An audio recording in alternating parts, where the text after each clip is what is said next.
Hello students, once again myself Seema Agrawal, Associate Professor in Chemistry. Welcome to all of you in the next e-lecture on the coordination compounds.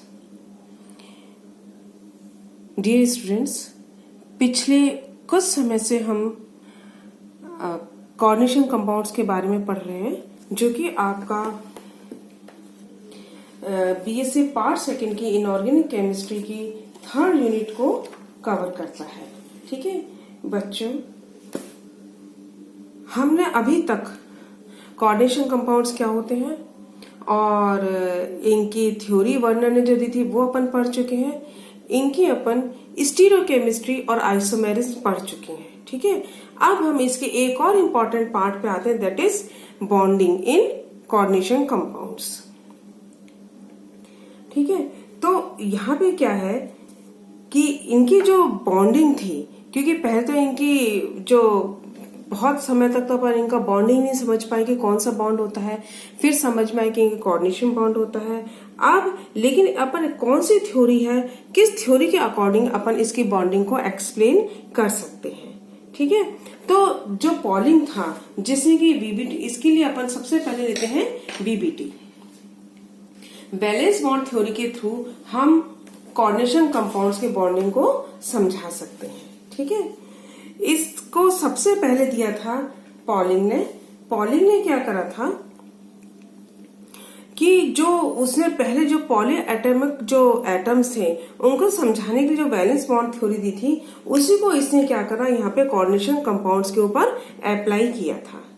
ठीक है, ठीक है, हालांकि आज की तारीख में इसको बहुत कम अप्लाई किया जाता है, क्योंकि इसको क्या है, इससे एडवांस थ्योरी आ चुकी है, crystal field theory, ligand field theory और मॉलिक्यूलर ऑर्बिटल थ्योरी, उससे हम ज्यादा अच्छे से समझ सकते हैं। लेकिन फिर भी जो बेसिक इंफॉर्मेशन अपने को बॉन्डिंग की मिली वो इसी थ्योरी से मिली। ठीक है, तो बैलेंस बॉन्ड थ्योरी संयोजकता बंध सिद्धांत क्या कहता है, वो ये कहता है कि जैसे कि अपन जानते हैं हर कॉम्प्लेक्स में क्या होता है, एक सेंट्रल मेटल आयन होता है और उसके चारों तरफ लिगेंड होते हैं।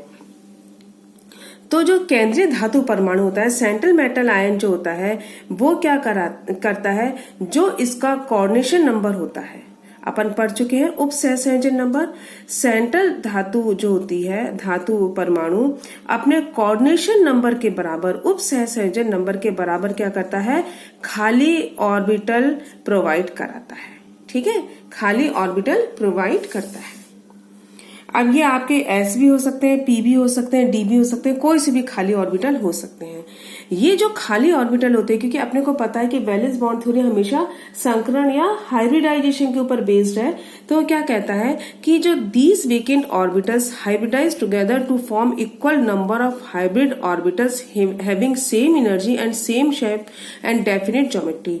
ये जो खाली कक्षक होते हैं, ये क्या करते हैं, आपस में संकरित हो जाते हैं, हाइब्रिडाइज हो जाते हैं, और जितने कक्षक हाइब्रिडाइजेशन में भाग लेते हैं, हाइब्रिड होते हैं, उतने ही नंबर के हाइब्रिड ऑर्बिटल वापस से बनते हैं। लेकिन उन हाइब्रिड ऑर्बिटल की ऊर्जा भी सेम होती है, शेप भी सेम होती है, आकृति भी सेम होती है, और इनकी ज्योमेट्री भी सेम होती है ना।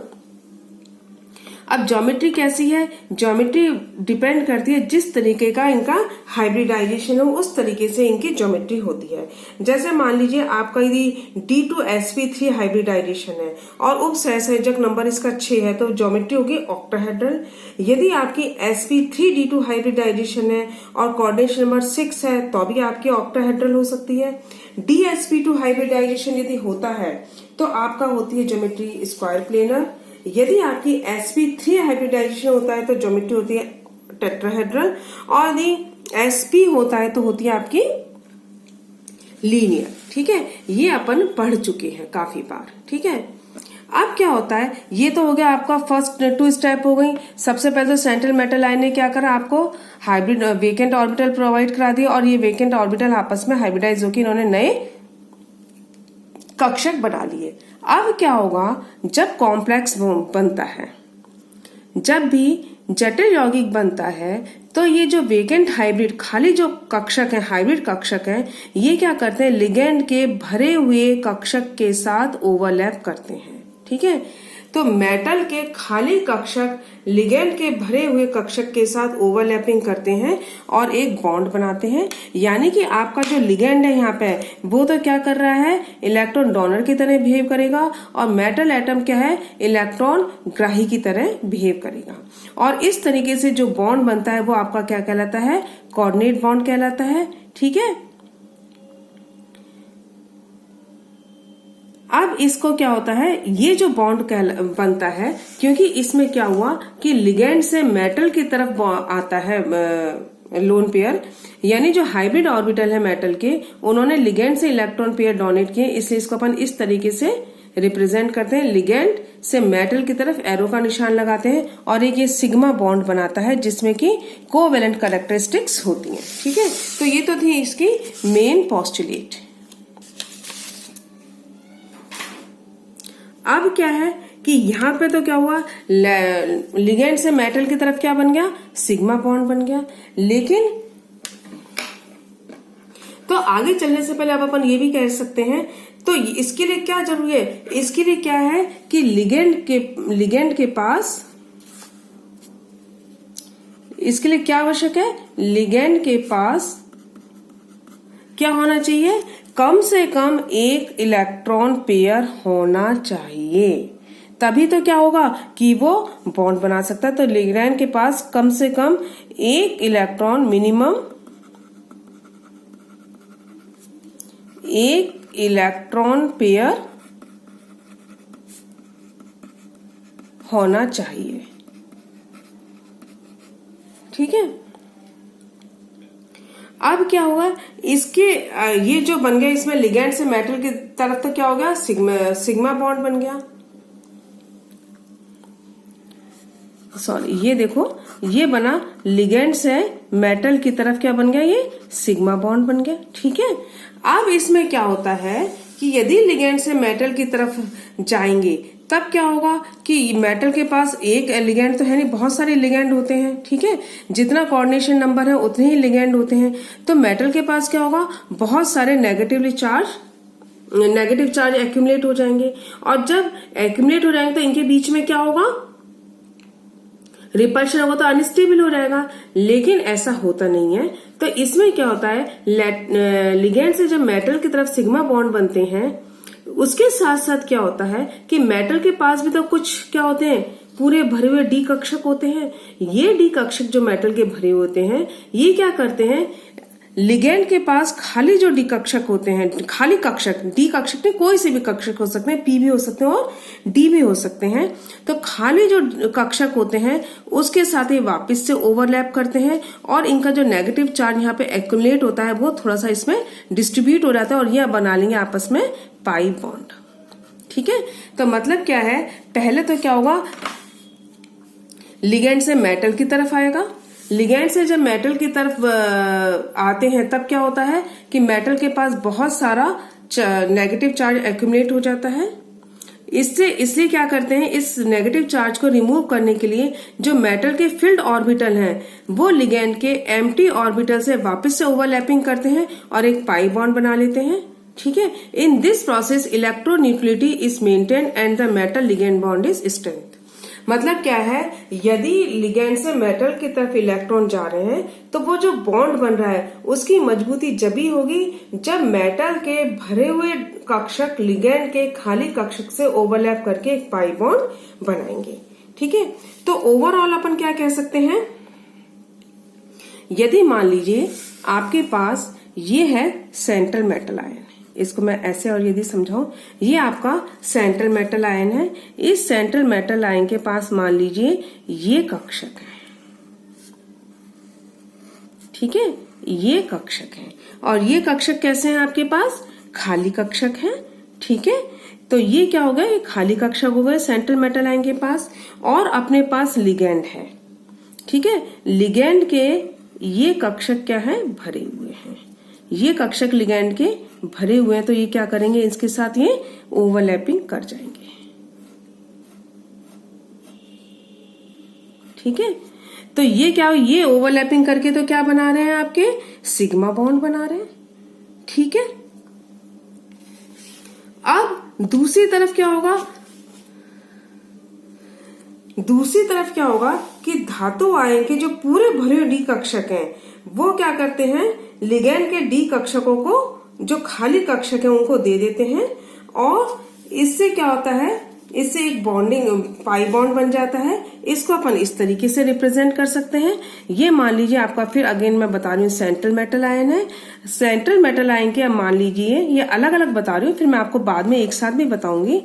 अब ये तो एक तरफ तो क्या होगा, ये तो सिग्मा बॉन्ड बन गया। अब ये यहाँ पे इसके पास जो भरे हुए कक्षक हैं, ठीक है, ये क्या हो गए आपके पास, मेटल आयन के पास, मेटल आयन जो सेंट्रल है उसके पास भरे हुए कक्षक हो गए।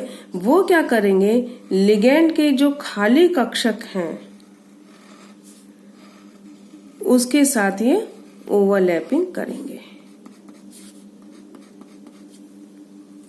ठीक है, लिगैंड के साथ ओवरलैपिंग करके क्या बना लेंगे, आपके मेटल लिगैंड। ये तो हो गया आपका लिगैंड से मेटल की तरफ, ये आपका हो गया सिग्मा, और ये आपका हो गया मेटल से लिगैंड की तरफ, और ये हो गया आपका पाई बॉन्ड। ठीक है, अब इसमें क्या है, इसमें आपके दो तरीके की बॉन्डिंग हो सकती है। वो बॉन्डिंग कौन कौन सी हो सकती है कि मान लीजिए आपके पास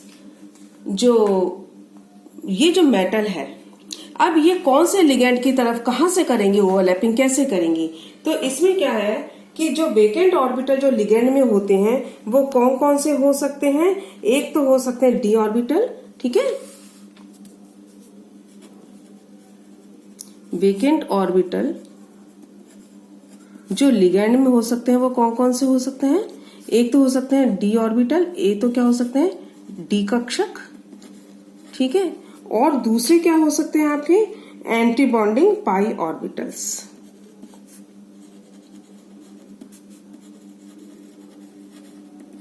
एंटी बॉन्डिंग पाई ऑर्बिटल्स, ये अभी अपन मैं जब इसकी थ्योरी बताऊंगी बैक बॉन्डिंग तब आपको डिटेल में बताऊंगी। तो यदि आपकी ये इससे ओवरलैपिंग होती है, ठीक है, डी कक्षक से, यदि लिगैंड के डी कक्षक से मेटल के डी कक्षक की ओवरलैपिंग होती है तो कहलाती है आपकी डी पाई ओवरलैपिंग, ठीक है, और यदि एंटी बॉन्डिंग से होती है तो वो क्या कहलाएगी आपकी डी पाई पी पाई ओवरलैपिंग। ठीक है, तो दो तरीके की हो गई, डी पाई, और दूसरी हो गई आपकी डी पाई पी पाई। ठीक है, तो ये अभी अपन जब वो पढ़ेंगे बॉन्डिंग तब अपन उसको डिटेल में पढ़ेंगे। ठीक है, अब लेकिन एक क्वेश्चन यहाँ पे ये होता है कि जब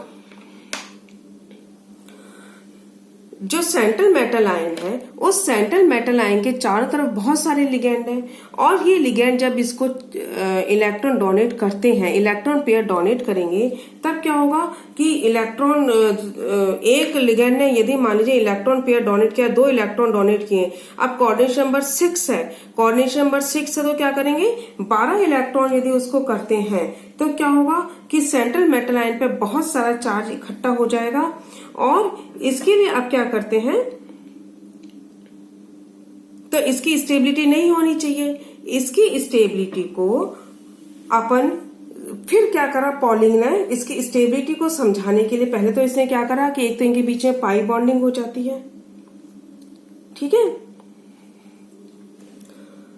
तो पाई बॉन्डिंग होने के कारण क्या होता है कि जो इसका एक्सिस में चार्ज होता है वो अब अपने आप को रीडिस्ट्रीब्यूट कर लेता है। ठीक है, तो इस तरीके से डिस्ट्रीब्यूट करता है कि जो कॉम्प्लेक्स में कोई भी जितने भी एटम हैं, ठीक है, वो क्या करते हैं कि इसमें किसी के भी पास चार्ज जो है वो एक से ज्यादा का नहीं होता है। ठीक है, यानी कि जो रीडिस्ट्रीब्यूट इस तरीके से करते हैं, no atom in a complex, no atom in a complex has a resultant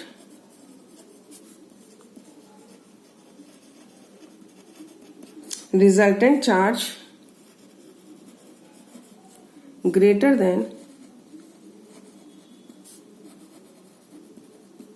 1।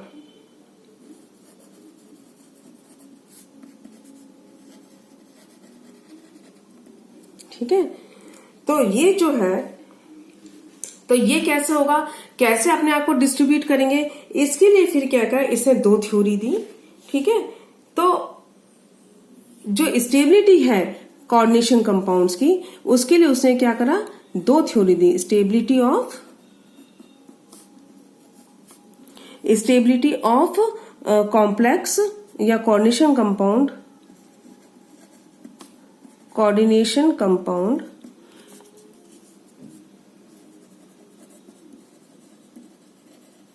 According to VBT. पहले तो उसने क्या करा, इसको बता दिया कि लिगेंड जो है वो मेटल के खाली डी कक्षक में इलेक्ट्रॉन देंगे।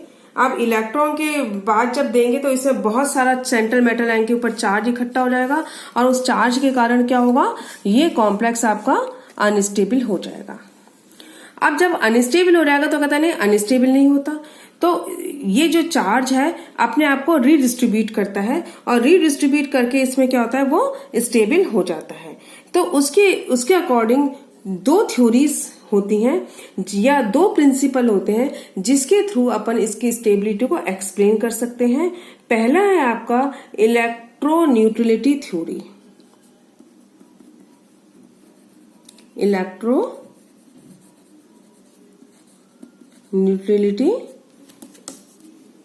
थ्योरी, और दूसरी है आपकी बैक बॉन्डिंग। ठीक है, इलेक्ट्रोन्यूट्रलिटी थ्योरी को अपन क्या बोलते हैं, विद्युत उदासीनता सिद्धांत। विद्युत उदासीनता सिद्धांत, और ये कहलाती है आपकी पश्च बंधन। ठीक है, तो उसने क्या करा, पहले तो इनकी स्टेबिलिटी बताई, स्टेबिलिटी के बाद फिर इसने क्या कि बॉन्डिंग बताई, फिर बॉन्डिंग के बाद उनकी स्टेबिलिटी को एक्सप्लेन करने के लिए इसने और थ्योरी दी। अब वो थ्योरी अपन 1 बाय 1 पढ़ते हैं, क्या होती है वो थ्योरी, है ना। तो सबसे पहले अपन लेते हैं इलेक्ट्रोन्यूट्रलिटी थ्योरी। तो इलेक्ट्रोन्यूट्रलिटी थ्योरी क्या होती है,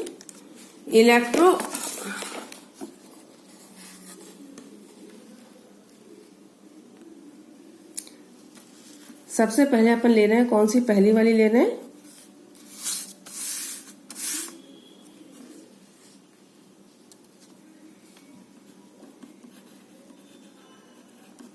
इलेक्ट्रोन्यूट्रलिटी थ्योरी या विद्युत उदासीनता का सिद्धांत। विद्युत उदासीनता का सिद्धांत क्या कहता है कि यदि आपके पास ऐसा कॉम्प्लेक्स है जिसमें कि जो डोनर एटम है वो बहुत ज्यादा इलेक्ट्रोनेगेटिव है, ठीक है, इफ द डोनर एटम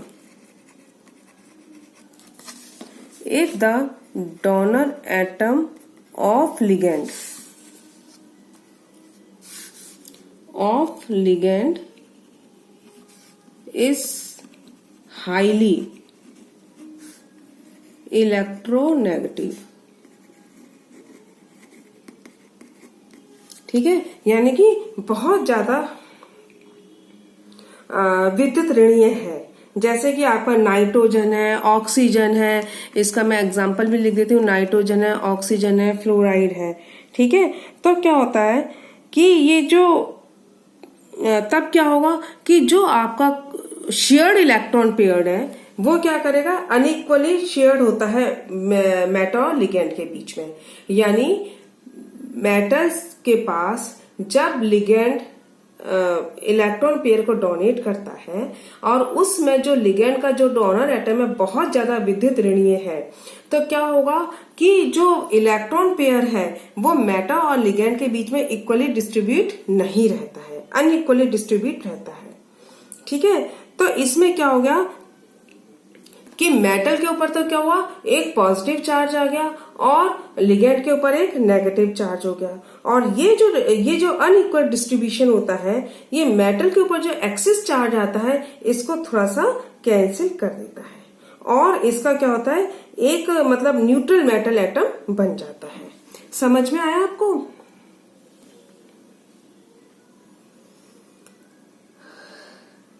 या अपन ये भी कह सकते हैं,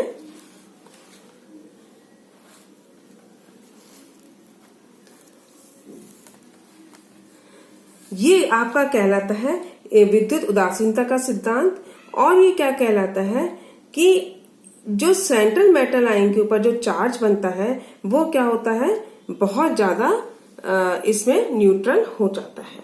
ठीक है, जैसे मान लीजिए अब आपके पास ये है FeH2O होल 6+2। यदि ये आपके पास, देखिए मैं आपको एग्जांपल से समझाती हूँ, इसमें ये है। अब इसमें क्या है कि इसमें क्या होता है, सॉरी +3 को लीजिए पहले, +3। इसमें क्या है, सेंट्रल मेटल आयन तो आयरन है, चारों तरफ इसके क्या है, वाटर मॉलिक्यूल है। जब वाटर मॉलिक्यूल इसको इलेक्ट्रॉन डोनेट करेंगे, 6 वाटर मॉलिक्यूल, तो इसके बगैर ये +3 चार्ज तो क्या हुआ, 3 वाटर मॉलिक्यूल से कैंसिल हो जाएगा। लेकिन अब जब 6 करेंगे तो इसमें क्या हो जाएगा, -3 चार्ज हो जाएगा। ठीक है, तो इसमें से क्या होगा कि ये जो चार्ज होगा, ये जो -3 चार्ज होगा वो इस आयरन के ऊपर एकत्रित हो जाएगा। अब जब ये इतना अधिक ऋणावेश यदि इसके ऊपर एकत्रित हो जाएगा तो इसकी जो स्टेबिलिटी है वो कम हो जाएगी, है ना। ठीक है, लेकिन पॉलिंग क्या कहता है, पॉलिंग ये कहता है कि ऐसी स्थिति उत्पन्न ही नहीं होती। यदि किसी भी कॉम्प्लेक्स में जो सेंट्रल मेटल है उसके ऊपर जो आवेश होता है वो पूरे कॉम्प्लेक्स के परमाणु पर इस प्रकार फैल जाता है कि किसी भी परमाणु पर आंशिक आवेश 1 से अधिक नहीं होता। ये मैं आपको लिख भी देती हूँ। ठीक है, तो क्या है, अकॉर्डिंग टू पॉलिंग,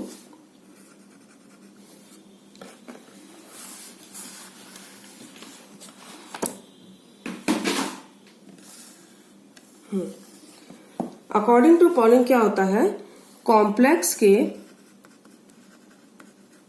जो सेंट्रल मेटल एटम होता है, सेंट्रल एटम पर एकत्रित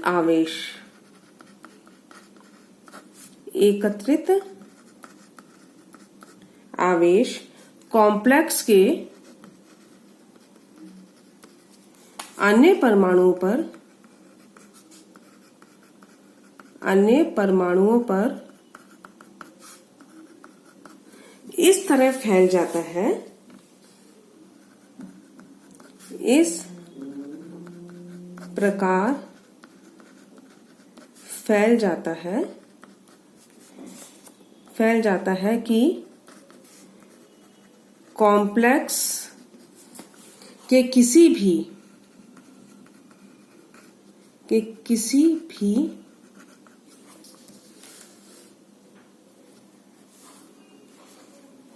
परमाणु पर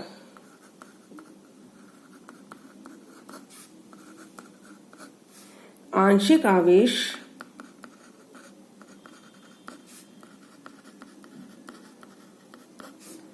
1 से अधिक नहीं होता, 1 से अधिक नहीं होता है। ठीक है, तो इसका मतलब क्या है, जो सेंट्रल मेटल आयन पर जो चार्ज आता है वो फॉर्मली क्या होता है, सारे एटम्स के ऊपर फैल जाता है, जिसके कारण ना तो सेंट्रल एटम पे 1 से ज्यादा आवेश आता है, ना ही लिगेंड के ऊपर 1 से ज्यादा आवेश आता है। यानी कि क्या होगा, थोड़ा बहुत न्यूट्रल हो गया। वो न्यूट्रल कैसे हुआ, वो न्यूट्रल इस तरीके से हुआ क्योंकि जो इनके बीच का बॉन्ड है, यदि इसमें जो डोनर एटम में बहुत ज्यादा इलेक्ट्रोनेगेटिव है तो शेयर्ड इलेक्ट्रॉन पेयर किसकी तरफ रहेगा, इस इलेक्ट्रॉन पेयर की तरफ रहेगा। तो इसके ऊपर जो आंशिक आवेश ऋणावेश आया था वो बहुत हद तक क्या होगा, इससे कम हो जाएगा। ये जब इसकी तरफ रहेगा तो इसके ऊपर आंशिक पॉजिटिव चार्ज आ जाएगा, इसके पास आंशिक नेगेटिव चार्ज आएगा, तो फॉर्मली वो डिस्ट्रीब्यूट कर देता है। अब इसमें पॉलिंग के अकॉर्डिंग क्या कहते हैं, पॉलिंग ये कहता है कि ऐसे कैटायनिक कॉम्प्लेक्सेस जो कि वाटर या अमोनिया लिगेंड से बनते हैं, ठीक है, तो इसमें तो क्या होता है कि इनका जितना भी धनावेश या पॉजिटिव चार्ज होता है वो हाइड्रोजन परमाणु पर फैल जाता है, ठीक है। तो ऐसे positive complex cationic complex ion जो कि किससे बने होते हैं, जो कि अमोनिया या वाटर मॉलिक्यूल जैसे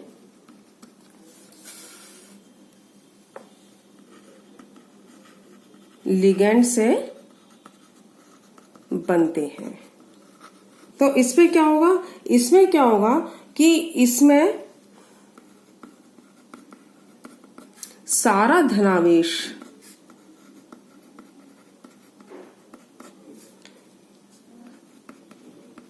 हाइड्रोजन परमाणुओं पर, समस्त हाइड्रोजन परमाणुओं पर फैल जाता है।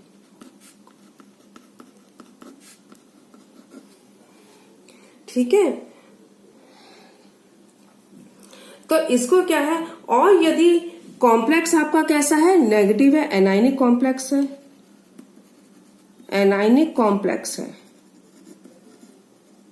ना। तो एनायनिक कॉम्प्लेक्स में क्या होगा कि अधिकांश जो ऋणावेश क्या होगा, मोस्टली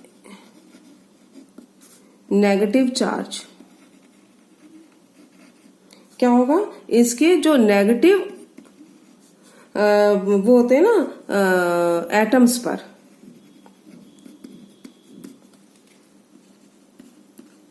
फैल जाता है। ठीक है, तो इसके लिए उसने क्या करा, सबसे पहले उसने क्या करा कि उसने मेटल और लिगेंड के बीच के जो बॉन्ड बना था उसने इसको एक्सप्लेन किया। उसने क्या कहा कि मेटल और लिगेंड जो है वो पूर्ण रूप से सहसंयोजक नहीं होते, बल्कि उनमें कुछ आयनिक गुण आ जाता है। ये तो मैंने अभी आपको बताया कि metal ligand bonds are not pure covalent type but partially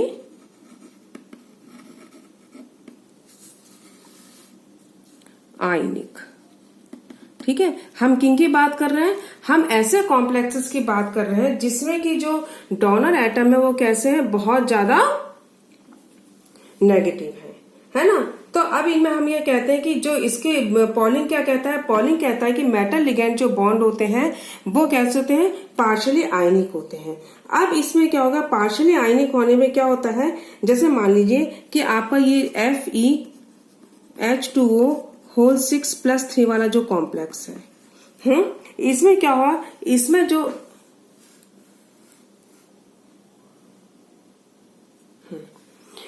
जो Fe बॉन्ड वो होगा, यदि ये 100% कोवेलेंट होता है, यदि 100% कोवेलेंट तो इसमें क्या होगा, -3 चार्ज आ जाएगा।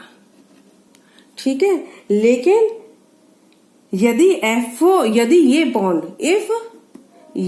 यदि 50% आयनिक हुआ, यदि 50% आयनिक होता है तो उसमें क्या होगा कि इसमें क्या है, जो ऑक्सीजन है वो ज्यादा इलेक्ट्रोनेगेटिव है। इस ज्यादा इलेक्ट्रोनेगेटिव होने के कारण क्या होगा, ये जो आयनिक कैरेक्टर है किसकी तरफ ज्यादा होंगे, यानी बॉन्ड पेयर किसकी तरफ ज्यादा होगा, ऑक्सीजन की तरफ ज्यादा है। इसलिए एफ ई बॉन्ड, ये एफ ई और ओ का जो बॉन्ड है वो कैसा होगा, 50% आयनिक हो जाएगा और आयरन परमाणु पर आवेश कितना हो जाएगा, 0 हो जाएगा। ठीक है, यदि आपका एफ ई H2O होल 6+2 है तो इसमें क्या होगा, इसमें आयरन पे 0 आवेश जब ही होगा जब Fe बॉन्ड में क्या होगा, Fe ऑक्सीजन जो बॉन्ड होगा वो उसमें क्या होगा, 33% तो कैसे होंगे, कोवेलेंट करैक्टर होंगे। 33% तो कोवेलेंट करैक्टर होंगे और 66% कैसे होगा, इसमें आयनिक करैक्टर होगा।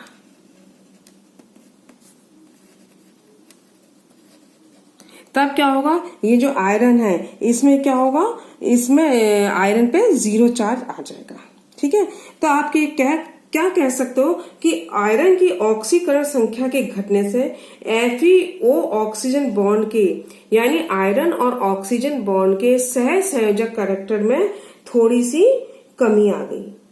ठीक है, क्योंकि इसकी जैसे ही ऑक्सीडेशन नंबर घटता है इसकी विद्युत ऋणता यानी कि इलेक्ट्रोनेगेटिविटी का मान भी कम हो जाता है।